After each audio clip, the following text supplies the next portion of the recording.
देखो अपन पढ़ रहे हैं बैंकिंग। और बैंकिंग का मतलब ये होता है यदि अपन बैंक से संबंधित किसी भी प्रकार का कोई रिकॉर्ड तैयार करना चाहते हैं तो रिकॉर्ड तैयार करने के लिए जो चैप्टर नंबर जो 16 है बैंकिंग, उसका उपयोग करने के लिए अपन जो चैप्टर नंबर 16 है इसका अपन उपयोग करते हैं। तो यानी कि चैप्टर नंबर 16 है उसका नाम है, बैठ के उसका नाम है बैंकिंग।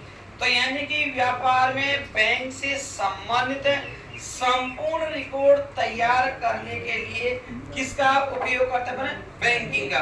ठीक है, तो यानी कि सबसे पहले अपने पास में पहले से ऑलरेडी कंपनी बनी हुई थी।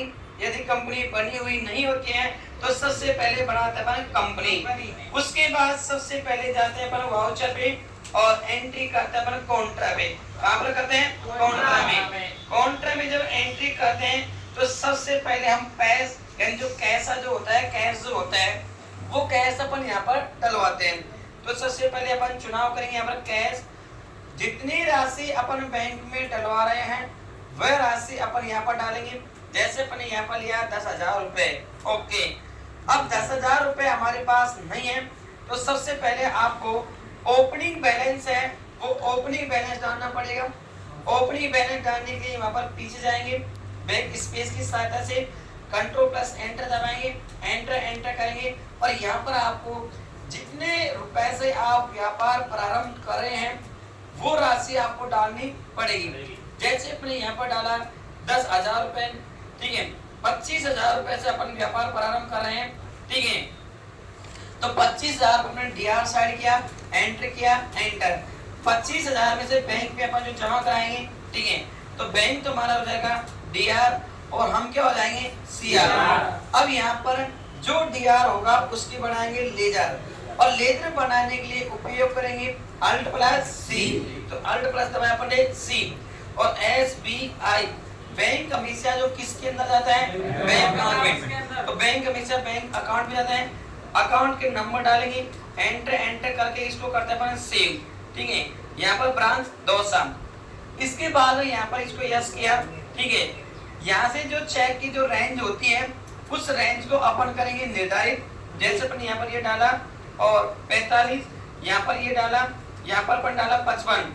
टोटल अगर चेक की बात करें, चेक बुक के अंदर टोटल कितने चेक आ गए? 11। एंटर करके इसको अपन करते हैं सेव। चेक बुक का नाम लिखेंगे यहाँ पर, जैसे अपने यहाँ पर लिखा डेली। ओके, एंटर करके सेव किया। इसके बाद इसको करते हैं सेव। यदि चेक का जो आकार पहले से निर्धारित नहीं होता है तो उस आकार को अपन निर्धारित कर सकते हैं। कॉपी फॉर्म पे क्लिक करेंगे, यहाँ पर सैंपल फॉर्मेट का चुनाव करेंगे, एंटर करके इस एंट्री को अपन कैसे देंगे को सेव।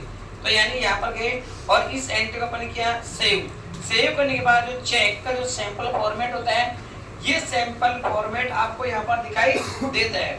इसको हटाने के लिए एस्केप और एंट्री को अपन करते हैं यहाँ जाकर इसको सेव। क्लियर। इसके बाद में यहाँ पर जो अपन ने जो एंट्री जो की है उसको अपन देखना चाहते हैं तो यह वाउचर पे जाएंगे, कैश का चुनाव करेंगे, 10,000 रुपए अपन डाल रहे हैं यहाँ पर। ठीक है, एंटर और एसबीआई बैंक का चुनाव करेंगे।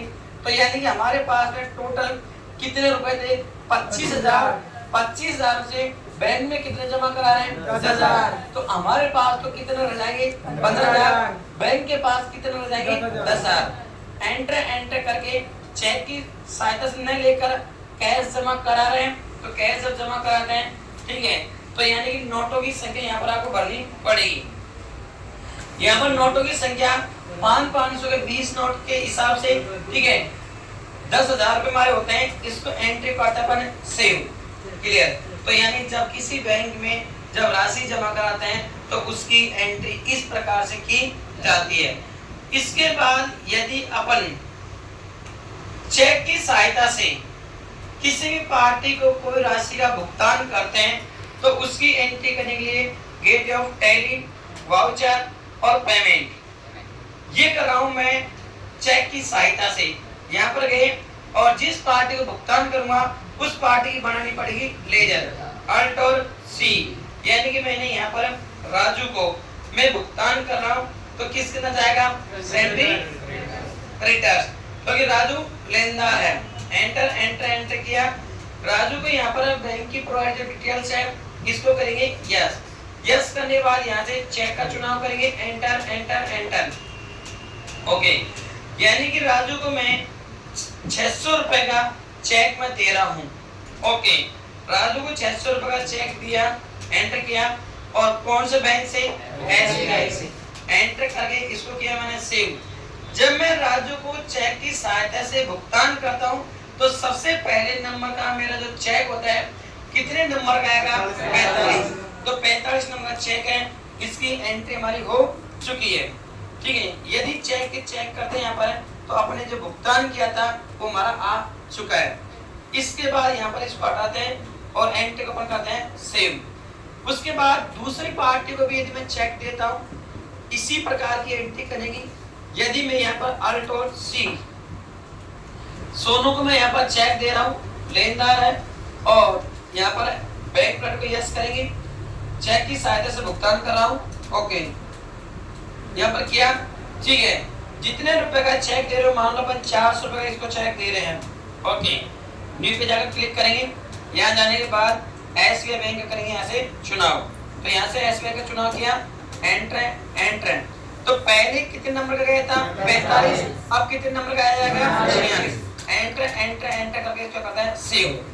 ठीक है, जो चेक अपने प्राप्त किया है, जो चेक का भुगतान किया है, उन सभी की एंट्री आपको दिखाई देती है। तो जो चेक अपने दिया था 400 रुपए को, किसको दिया था? सोनू को। वो चेक हमारे पास में इस प्रकार से दिखाई देता है। ओके, इसके बाद अगर बात करते हैं यहाँ से किसी भी पार्टी से मैं चेक की सहायता से राशि प्राप्त करता हूँ तो उसकी एंट्री भी इसी प्रकार होती है। एंट्री करने के लिए वही गेटवे ऑफ टैली, वाउचर और रिसिप्ट। ठीक है, यहाँ पर गया, मैं राशि प्राप्त कर रहा हूँ राजू से। राजू के पास टोटल कितने रुपए थे?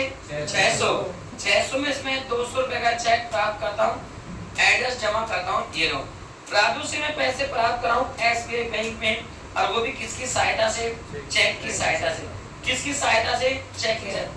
जब राजू से चेक प्राप्त करता हूँ तो मेरे भाई उस राजू के जो चेक के जो नंबर है वो चेक नंबर मेरे को यहाँ पर डालना पड़ेगा।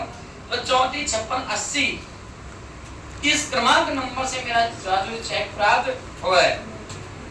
एंटर करके इसको करते हैं अपन सेव। तो ये राजू से मैंने चेक प्राप्त किया है। ओके, उसके बाद यहाँ पर अपन गए और सबसे पहले अपने पास आता है यहाँ पर बैंकिंग। बैंकिंग में गए, एंटर किया, चेक प्रिंटिंग, जितने भी अपने चेक बनाया था उन सब चेक की डिटेल्स आपको यहाँ पर दिखाई देगी। उसके बाद पीछे जाओ, यहाँ पर चेक रजिस्टर। चेक रजिस्टर का मतलब ये होता है कि संपूर्ण चेक जो रजिस्टर होता है वो हमको यहाँ पर दिखाई देता है। ठीक है, कितना चेक अपने ब्लैंक लिया, कितना क्या लिया, वो सारा चेक हमारे पास यहाँ पर आ जाएगा।